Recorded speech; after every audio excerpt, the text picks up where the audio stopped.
Yeah, I thought we played solid baseball. Walked first two hitters of the game. You're thinking, wow, here we go.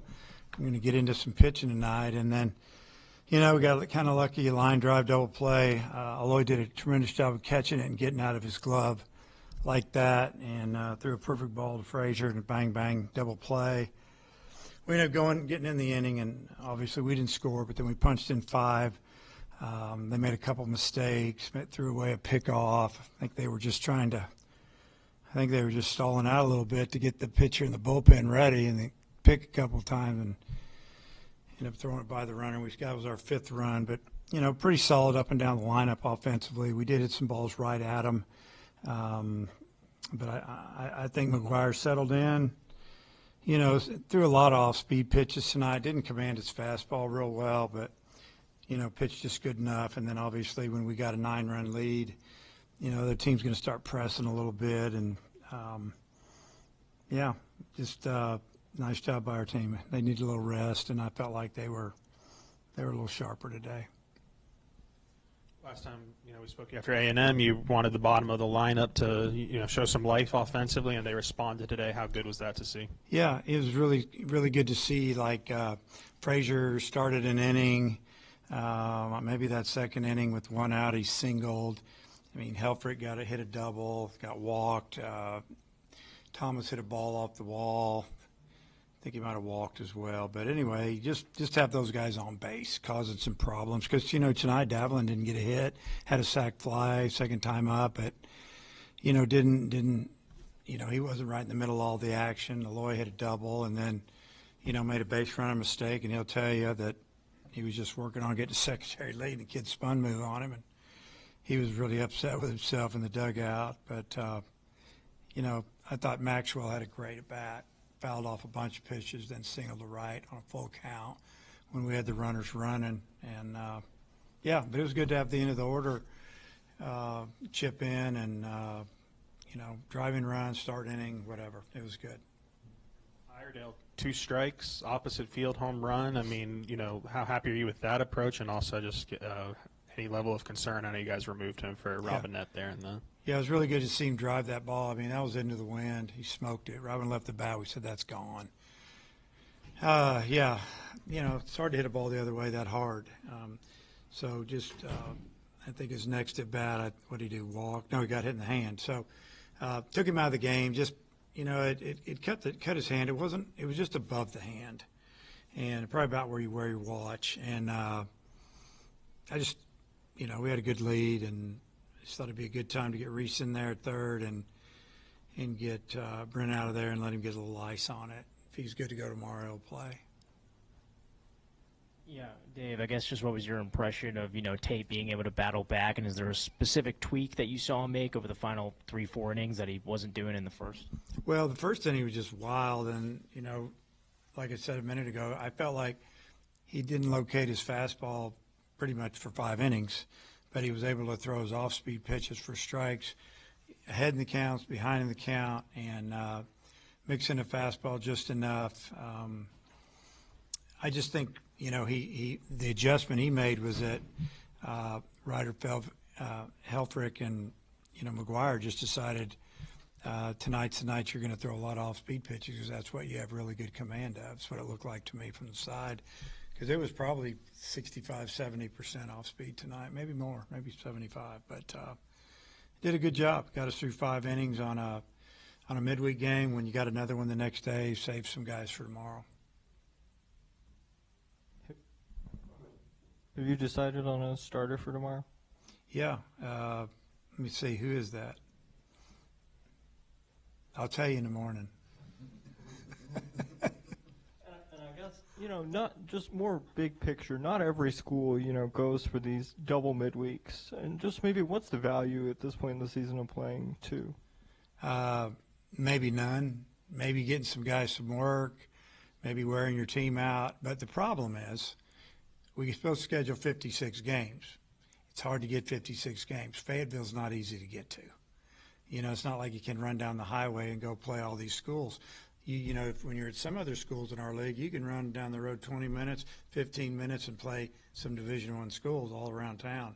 Can't do that here. So when you get a team that will say, yeah, I'll play you 2, that's 2 off of 56. We get 30 conference, so we got to schedule 26 non-conference games. At least that's the way I figure it, and we try to do it. So I would rather not play 2 at this time of year, but if we do play 2, it's nice when you could play 7 innings and only use a couple, 3 pitchers, and 2 that threw there today, we're not going to throw tomorrow if they didn't throw tonight. But the other schools play 2, but a lot of them play early. We have trouble getting teams to play us 2 early, and then the other issue is our weather. It's not like we know it's going to be 70 and sunny like it is in San Diego. So it's you just get them when you can, and some years it's a good thing, some years it's not. I mean, I didn't like playing Friday, Saturday, Sunday last weekend and playing extra innings on Sunday, playing a team that's playing Thursday, Friday, Saturday, and they sat at home, and their pitch was a lot more rested than mine. We played 7 games in 8 days, so you can tell how I feel about all this. It's just the way you do, because that's what the schedule tells you to do. It's baseball. It's the up and downs of the game. You win and lose. You can call it a skid. You can call it whatever you want. I call it baseball. You brought Carson in there for the 7th when you're up 10 runs. Were you treating that like a closed situation? We were treating it like we needed to get him inning to pitch, and if it was 2-1 or 22-1, he was going to pitch tonight. And whether we were winning or losing, because he's not pitching tomorrow, because we'd like to have him available for Friday. Same with Carter. We just kind of like get him a bullpen, and it leaves us, approximately 8 guys for tomorrow if we need to throw them. But you have to be these Tuesday, Wednesday games between conference, and then the crazy thing about this, the way we travel and different things, I mean, we're telling guys to pack their bags, bring their bags today so they can get on a bus that's dead headed to Florida when we're supposed to concentrate on playing today and tomorrow. But we're packing our bag to go to Florida. So I give our team a lot of credit for what they did tonight because they stayed focused, they took care of business, and all their bags for Florida are piled outside our locker room. The buses probably already picked them up and are on their way now. I mean, there's a lot that goes on behind the scene that people don't know. But I appreciate that we get to fly to Florida. You said the other day that you thought they looked tired in the second game of the A&M series. Did you see a more rested team tonight? A lot more. Just, I mean, the human body, the human mind, it's, it can only take so much. And when we had that little rain delay, it was hard to get it going again a little bit, as tired as they were. I know how tired I was. I know how tired the coaches were. So I know the players are more tired than that. They play and run and hit and do all the other stuff. But, we should have played that game earlier. We should have started at 12. But that's another story. I don't want to get into it. And then you said pregame Hunter Dietz might throw during this midweek. Last time we asked you about him, Yep. I think you said his velocity wasn't quite what you wanted to see yet. What have you seen recently? Yeah, his velocity got up his last outing. He was on the 30-man roster this past weekend. I guess that slipped by a lot of people because I've had like 3 guys ask me if he was going to pitch in the last couple of days, and my comment was, well, he was available to pitch on the weekend because of what he did. I think it was either Monday or Tuesday when we were inside.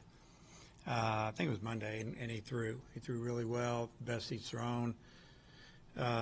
So I'm hoping we can get him on the mound tomorrow. I mean, we're going to try to win the game, and he can help us win the game.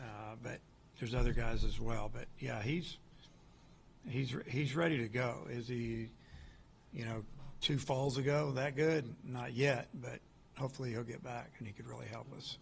Pre-game, you might get an inning or something like that. Yeah. He's not one that might start tomorrow, is he? No. You really want to know I'm starting? Doesn't matter. We're going to start Fish. Okay? We call him Fish. His real name's Fisher. Don't write Fish. Or we'll get in trouble. Is Coyle available right now? No, but he's working on it. So should know some more about him.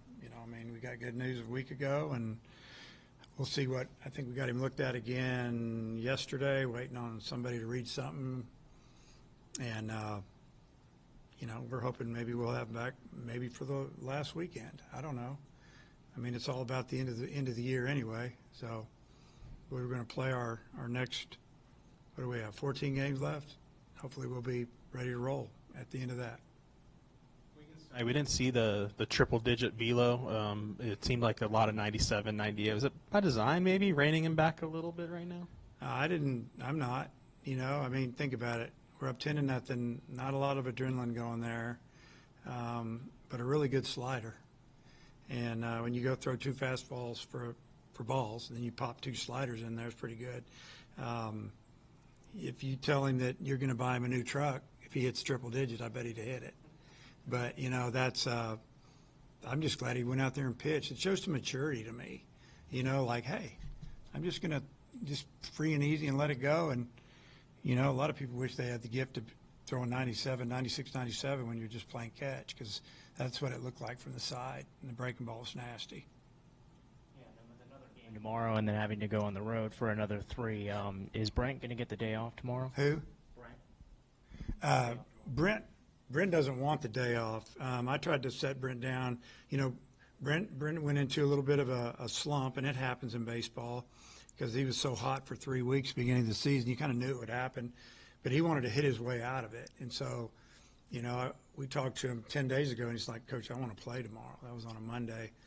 And so we played him. Didn't go great. And then the weekend came and everything else. But BP's been really good. BP means batting practice. And, I thought his batting practice today, especially his last round, was really impressive. And then obviously the opposite field home run into the high end of the net was really impressive. And he didn't want me to take him out of the game, and I just said, hey, I want to play you tomorrow if your hand's all right. And so we'll get a little ice on it just to calm it down. But no, he wants to play. So I want him to get rolling, and sometimes a day off is good. But I think in his case, he just wants to feel good in the box and have some confidence.